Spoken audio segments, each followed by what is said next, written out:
नमस्कार, मी प्रियांका. बी न्यूज मध्ये आपलं स्वागत. पाहुयात दिवसभरातील ठळक घडामोडी.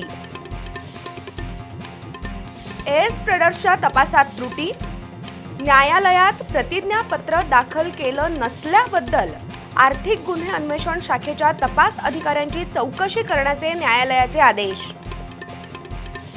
मुलं पळवणारी टोळी समजून दोघा तरुणांना जमावाकडून बेदम मारहाण, चौकशीनंतर दोघे तरुण भिक्षा मागणाऱ्या जोगी समाजातील असल्याचं स्पष्ट. गैरसमजातून दोघा निरपराध तरुणांवर हल्ला. यंदा 22 मे रोजी मान्सून अंदमानात दाखल होईल आणि 14 जूनच्या आसपास महाराष्ट्रात पावसाला सुरुवात होईल, हवामान अभ्यासक पंजाबराव डख यांचा अंदाज. इचलकरंजीत प्रदूषण नियंत्रण मंडळ आणि मत्स्य विकास विभागाच्या अधिकाऱ्यांकडून पंचगंगा नदीपात्राची पाहणी. आणि कधी काळी कोरोना लस घेण्यासाठी रांगा आणि हाणामाऱ्या, आता मात्र कोविशिल्ड लसीचे दुष्परिणाम होणार का याची भीती. नागरिकांच्या मनात अनेक शंका कुशंका.